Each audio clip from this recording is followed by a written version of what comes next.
The Wanderer's Necklace by H. Rider Haggard. Book 1, R. Chapter 1, The Betrothal of Olaf. Of my childhood in this Olaf life I can regain but little.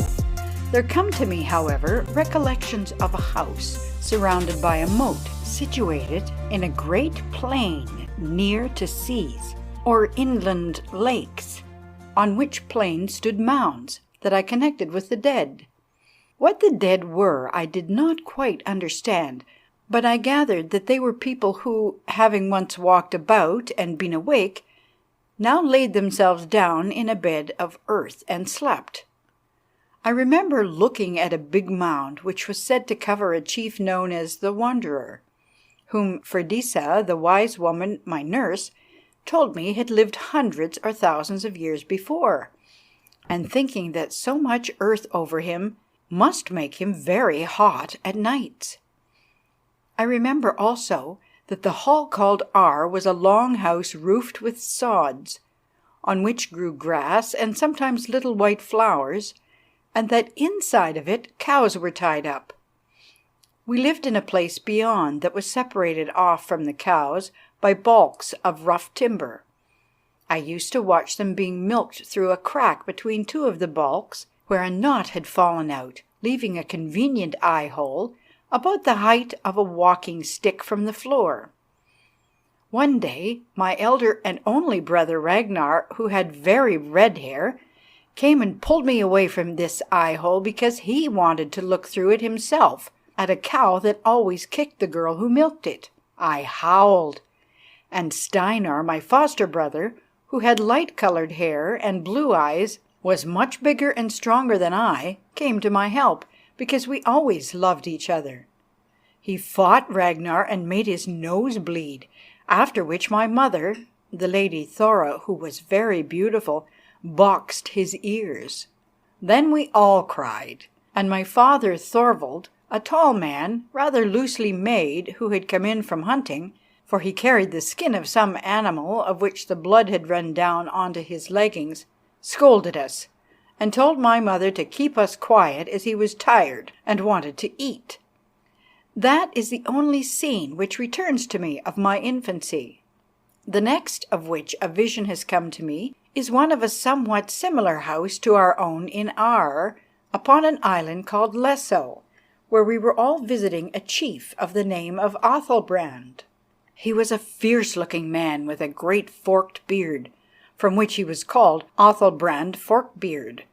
One of his nostrils was larger than the other, and he had a droop in his left eye, both of which peculiarities came to him from some wound, or wounds, that he had received in war.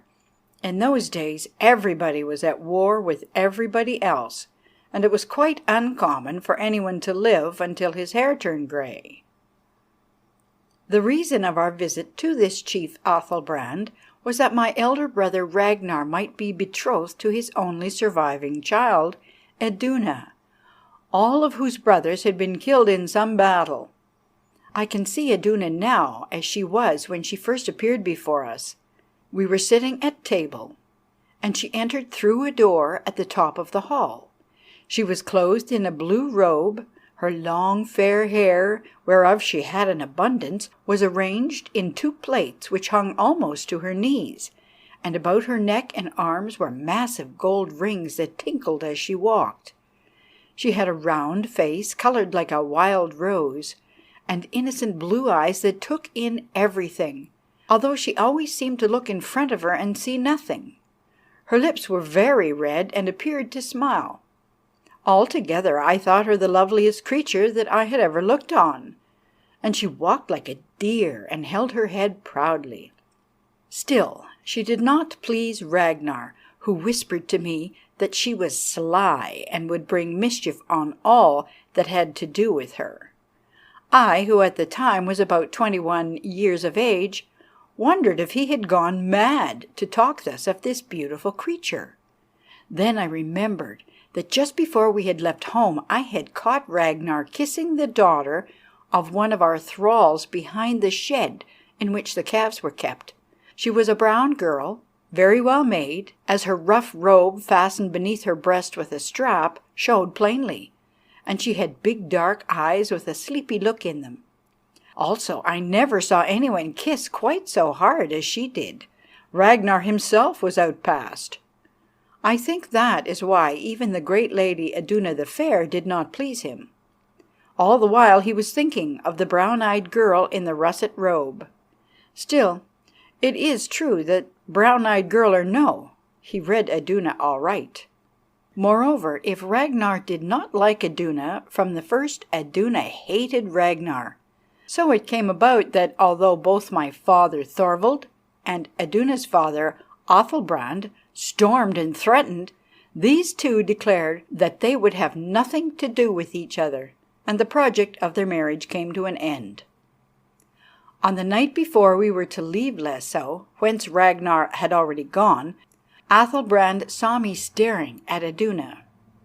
This indeed was not wonderful, as I could not take my eyes from her lovely face, and when she looked at me and smiled with those red lips of hers, I became like a silly bird that is bewitched by a snake. At first I thought he was going to be angry, but suddenly some idea seemed to strike him so that he called my father, Thorvald, outside the house. Afterwards I was sent for, and found the two of them seated on a three-cornered, flat stone, talking in the moonlight, for it was summer-time, when everything looks blue at night and the sun and the moon ride in the sky together. Near by stood my mother listening. "Olaf," said my father, "would you like to marry Iduna the Fair?" "Like to marry Iduna?" I gasped. "Aye, more than to be High King of Denmark, for she is no woman, but a goddess." At this saying my mother laughed, and Athalbrand, who knew Iduna when she did not seem a goddess, called me a fool. Then they talked, while I stood trembling with hope and fear. "He's but a second son," said Athalbrand. "I have told you there is land enough for both of them. Also, the gold that came with his mother will be his, and that's no small sum," answered Thorvald. "He's no warrior, but a skald," objected Athalbrand again. "A silly half-man who makes songs and plays upon the harp." "Songs are sometimes stronger than swords," replied my father. "And, after all, it is wisdom that rules. One brain can govern many men. Also, harps make merry music at a feast. Moreover, Olaf is brave enough. How can he be otherwise, coming of the stock he does?" "He's thin and weedy," objected Athalbrand, a saying that made my mother angry. "Nay, Lord Athalbrand," she said, "he is tall and straight as a dart, and will yet be the handsomest man in these parts." "Every duck thinks it has hatched out a swan," grumbled Athalbrand, while with my eyes I implored my mother to be silent.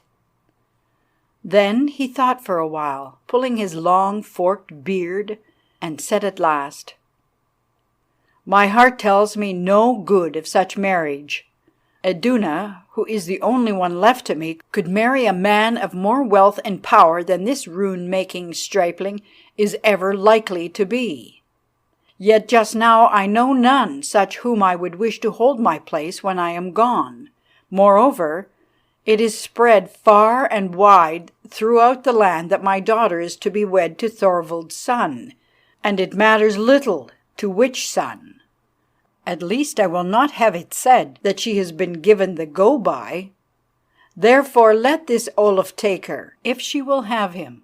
Only," he added with a growl, "let him play no tricks like that red-headed cub, his brother Ragnar, if he would not taste a spear through his liver. Now I go to learn Iduna's mind." So he went, as did my father and mother, leaving me alone, thinking and thanking the gods for the chance that had come my way. Yes, and blessing Ragnar and that brown-eyed wench who had thrown her spell over him. Whilst I stood thus, I heard a sound, and turning, saw Iduna gliding towards me in the blue twilight, looking more lovely than a dream. At my side she stopped and said, "My father tells me you wish to speak with me," and she laughed a little softly and held me with her beautiful eyes. After that I know not what happened till I saw Iduna bending towards me like a willow in the wind, and then, oh joy of joys, felt her kiss upon my lips. Now my speech was unsealed, and I told her the tale that lovers have always told, how that I was ready to die for her, to which she answered that she had rather I lived, since ghosts were no good husbands, how that I was not worthy of her, to which she answered that I was young, with all my time before me, and might live to be greater than I thought, as she believed I should, and so forth. Only one more thing comes back to me of that blissful hour. Foolishly I said what I had been thinking, namely, that I blessed Ragnar. At these words, of a sudden Iduna's face grew stern, and the love light in her eyes was changed to such as gleams from swords. "I do not bless Ragnar," she answered. "I hope one day to see Ragnar," and she checked herself, adding, "Come, let us enter, Olaf. I hear my father calling me to mix his sleeping cup." So we went into the house hand in hand, and when they saw us coming thus, all gathered there burst into shouts of laughter after their rude fashion. Moreover, beakers were thrust into our hands, and we were made to drink from them and swear some oath. Thus ended our betrothal. I think it was on the next day that we sailed for home in my father's largest ship of war, which was named the Swan. I went unwillingly enough, who desired to drink more of the delight of Iduna's eyes. Still, go I must, since Athalbrand would have it so. The marriage, he said, should take place at Aar at the time of the spring feast, and not before. Meanwhile, he held it best we should be apart, that we might learn whether we still clung to each other in absence. These were the reasons he gave, but I think that he was already somewhat sorry for what he had done, and reflected that between harvest and springtime he might find another husband for Iduna, who was more to his mind. For Athalbrand, as I learned afterwards, was a scheming and false-hearted man. Moreover, he was of no high lineage, but one who had raised himself up by war and plunder, and therefore his blood did not compel him to honour. The next scene which comes back to me of those early days is of the hunting of the white northern bear, when I saved the life of Steinar, my foster brother, and nearly lost my own. It was on a day when the winter was merging into spring, but the coastline near Aar was still thick with pack ice and large floes which had floated in from the more northern seas. A certain fisherman who dwelt on this shore came to the hall to tell us that he had seen a great white bear on one of these floes, which he believed had swum from it to the land. He was a man with a club foot, and I can recall a vision of him limping across the snow towards the drawbridge of Aar, supporting himself by a staff, on the top of which was cut the figure of some animal. "Young lords," he cried out, "there is a white bear on the land, such a bear as once I saw when I was a boy. Come out and kill the bear and win honour. But first give me a drink for my news." At that time I think my father, Thorvald, was away from home with most of the men. I do not know why, but Ragnar, Steinar, and I were lingering about the stead with little or nothing to do, since the time of sowing was not yet. At the news of the club-footed man we ran for our spears, and one of us went to tell the only thrall who could be spared to make ready the horses and come with us. Thora, my mother, would have stopped us. She said she had heard from her father that such bears were very dangerous beasts, but Ragnar only thrust her aside, while I kissed her and told her not to fret. Outside the hall I met Freydisa, a dark, quiet woman of middle age, one of the virgins of Odin, whom I loved, and who loved me, and save one other, me only among men, for she had been my nurse. "Whither now, young Olaf?" she asked me. "Has Iduna come here that you run so fast?" "No," I answered, "but a white bear has." "Oh, then things are better than I thought, who feared lest it might be Iduna before her time. Still, you go on an ill errand from which I think you will return sadly." "Why do you say that, Freydisa?" I asked. "Is it just because you love to croak like a raven on a rock, or for some good reason?" "I don't know, Olaf," she answered. "I say things because they come to me, and I must, that is all. I tell you that evil will be born of this bear hunt of yours, and you had better stop at home." "To be laughed at by my brethren, Freydisa? Moreover, you are foolish, for if evil is to be, how can I avoid it? Either your foresight is nothing, or the evil must come." "That is so," answered Freydisa. "From your childhood up you had the gift of reason, which is more than is granted to most of these fools about us. Go, Olaf, and meet your foreordained evil. Still, kiss me before you go, lest we should not see each other again for a while. If the bear kills you, at least you will be saved from Iduna." Now, while she said these words, I was kissing Freydisa, whom I loved dearly. But when I understood them, I leaped back before she could kiss me again. "What do you mean by your talk about Iduna?" I asked. "Iduna is my betrothed, and I'll suffer no ill speech of her." "I know she is, Olaf. You've got Ragnar's leavings.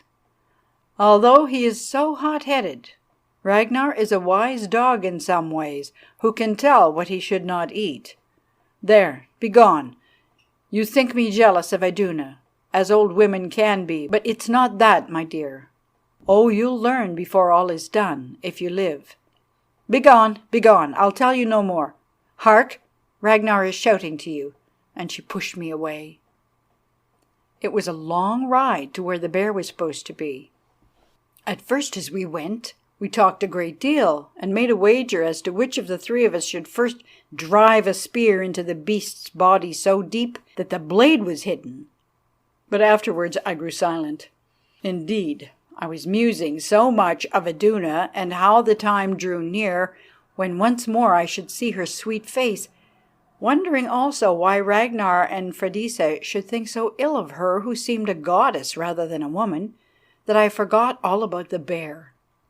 So completely did I forget it that when, being by nature very observant, I saw the slot of such a beast as we passed a certain birch wood, I did not think to connect it with that which we were hunting, or to point it out to the others who were riding ahead of me. At length we came to the sea, and there, sure enough, saw a great ice floe, which now and again tilted as the surge caught its broad green flank. When it tilted towards us, we perceived a track worn deep into the ice by the paws of the prisoned bear, as it had marched endlessly round. Also we saw a big grinning skull, whereon sat a raven picking at the eye-holes and some fragments of white fur. "The bear is dead!" exclaimed Ragnar. "Odin's curse be on that club-footed fool who gave us this cold ride for nothing." "Yes, I suppose so," said Steinar doubtfully. "Don't you think that it is dead, Olaf?" "What is the good of asking Olaf?" broke in Ragnar with a loud laugh.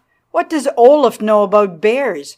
He's been asleep for the last half hour dreaming about Athalbrand's blue-eyed daughter, or perhaps he is making up another poem." "Olaf sees farther when he seems asleep than some of us do when we are awake," answered Steinar hotly. "Oh yes," replied Ragnar. "Sleeping or waking, Olaf is perfect in your eyes, for you've drunk the same milk, and that ties you tighter than a rope. Wake up now, brother Olaf, and tell us, is not the bear dead?" Then I answered, "Why, of course a bear is dead. See its skull? Also pieces of its hide." "There!" exclaimed Ragnar. "Our family prophet has settled the matter. Let us go home." "Olaf said that a bear was dead," answered Steinar, hesitating. Ragnar, who had already swung himself round in this quick fashion, spoke back over his shoulder. "Isn't that enough for you? Do you want to hunt a skull, or the raven sitting on it? Or is this, perchance, one of Olaf's riddles? If so, I am too cold to guess riddles just now." "Yet I think there is one for you to guess, brother," I said gently. "And it is, where is the live bear hiding? Can't you see that there were 2 bears on that ice head, and that one has killed and eaten the other?" "How do you know that?" asked Ragnar. "Because I saw the slot of the second as we passed the birch wood yonder. It has a split claw on the left forefoot, and the others are all worn by the ice." "Then why, in Odin's name, did you not say so before?" exclaimed Ragnar angrily. Now I was ashamed to confess that I had been dreaming, so I answered at hazard. "Because I wished to look upon the sea and the floating ice. See what wondrous colours they take in this light." When he heard this, Steinar burst out laughing till tears came into his blue eyes and his broad shoulders shook. But Ragnar, who cared nothing for scenery or sunsets, did not laugh. On the contrary, as was usual with him when vexed, he lost his temper and swore by the more evil of the gods. Then he turned on me and said, "Why not tell the truth at once, Olaf? You are afraid of this beast, and that's why you let us come here when you knew it was in the wood. You hoped that before we got back there it would be too dark to hunt." At this taunt I flushed and gripped the shaft of my long hunting spear. For among us Northmen to be told that he was afraid of anything was a deadly insult to a man. "If you were not my brother," I began, then checked myself, for I was by nature easy-tempered, and went on. "It is true, Ragnar, I am not so fond of hunting as you are. Still, I think that there will be time to fight this bear and kill or be killed by it before it grows dark, and if not, I will return alone tomorrow morning." Then I pulled my horse round and rode ahead. As I went, my ears being very quick, I heard the other 2 talking together. At least, I suppose that I heard them. At any rate, I know what they said, although, strangely enough, nothing at all comes back to me of their tale of an attack upon a ship, or of what then I did or did not do. "It is not wise to jeer at Olaf," said Steinar, "for when he is stung with words he does mad things. Don't you remember what happened when your father called him niddering last year? Because Olaf said it was not just to attack the ship of those British men who had been driven to our coast by weather, meaning us no harm?" "Aye," answered Ragnar. "He leaped among them all alone as soon as our boat touched their side, and felled the steersman. Then the British men shouted that they would not kill so brave a lad, and threw him into the sea. It cost us that ship, since by the time we had picked him up, she had put about and hoisted her large sail. Oh, Olaf is brave enough, we all know that. Still, he ought to have been born a woman or a priest of Freya who only offers flowers. Also, he knows my tongue and bears no malice." "Pray that we get him home safe," said Steinar uneasily, "for if not there will be trouble with your mother and every other woman in the land, to say nothing of Iduna the Fair." "Iduna the Fair would live through it," answered Ragnar with a hard laugh. "But you are right, and what is more, there will be trouble among the men also, especially with my father and in my own heart. After all, there is but one Olaf." At this moment I held up my hand, and they stopped talking. End of chapter 1.